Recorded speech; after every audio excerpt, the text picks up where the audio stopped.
Purihin ang Diyos sa pamamagitan ng ating Panginoong Jesucristo. Praise God.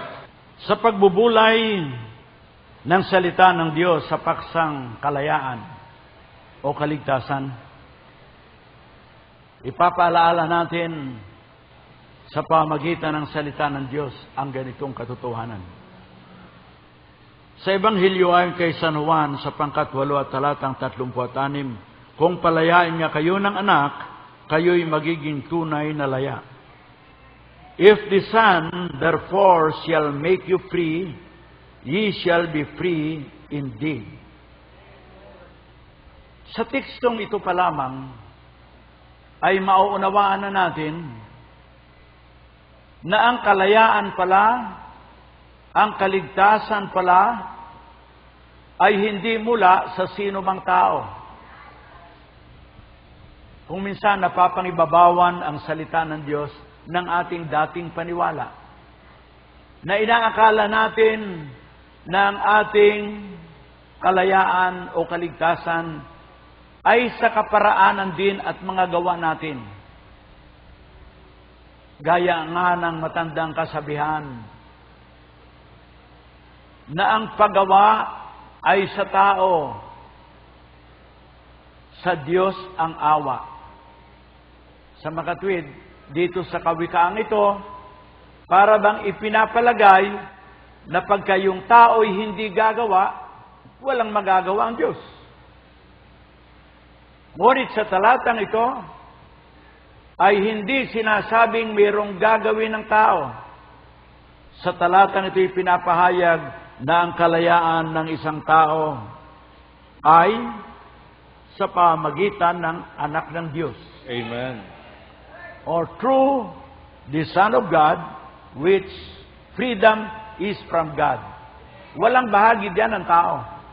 Kundi yung tao na hindi malaya, pagka pinalaya ni Kristo, siya ay magiging malaya. Praise God.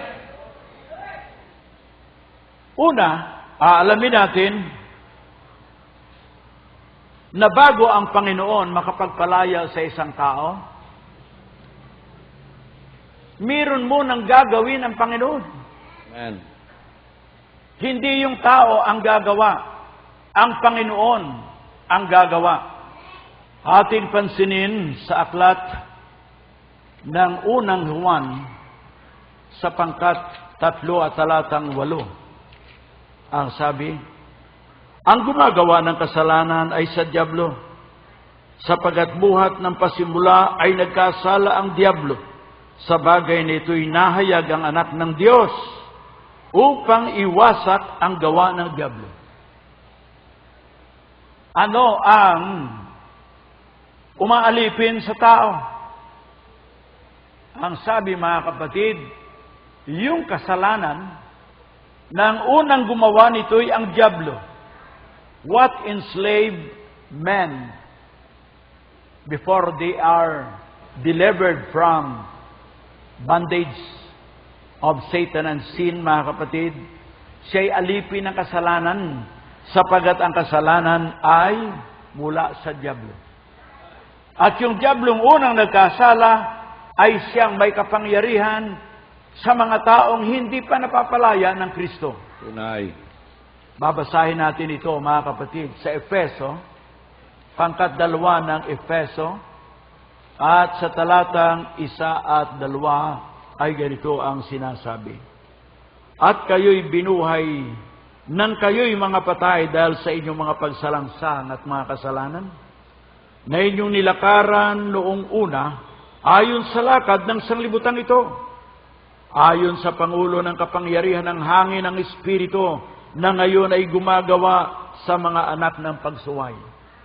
Lahat ng masuwayin sa Diyos, sa batas ng ating pamahalaan, sa mabuting kaasalan, sa lahat ng mga bagay na labag sa tinatanggap ng Diyos at ng tao na mga bagay na kaibig-ibig, mabuting ulat, mga kapatid, ang lahat ng ito ay mayroong kapangyarihang umaalipin sa mga taong hindi paligtas. Ang sabi, ito ay lalang ni Satanas sa kanila At sila ay walang laban sa dyablo. From the first man up to the last man, if there are still men on this earth, all of them are under the power of Satan. Tunay. At ang kapangyarihan niyan ay hindi maaaring takasan ng tao. At ang sabi na banal na kasulatan, malibang palayain kayo ng anak ng Diyos sa inyong pagkaalipin at pagiging sa ilalim ng kasalanan, hindi kayo magiging malaya. Tunay. It's only Christ who can set men free. Siya lamang ang makapagpapalaya. Kaya't mga kapatid, basahin pa natin, ng mga tao'y meron lamang pagnanasang gumawa ng mabuti, ngunit hindi niya kayang ito ay sundin. Babasahin natin ito mga kapatid para makita natin ang kawalang kakayahan ng tao sa kanyang kasalanang tinataglay. 7 at talatang 14, babasahin natin ito hanggang 17.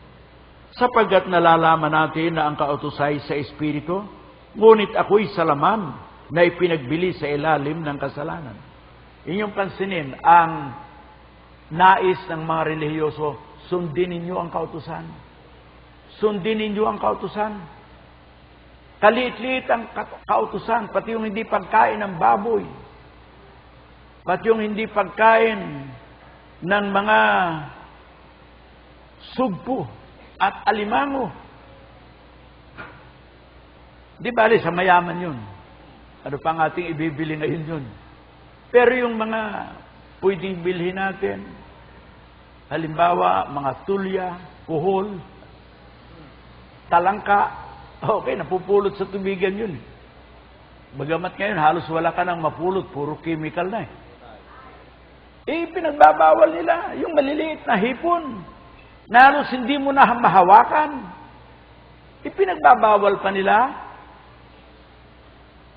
Samantalang ang sabi ng banal na kasulatan sa unang Timoteo, sa pangkat-4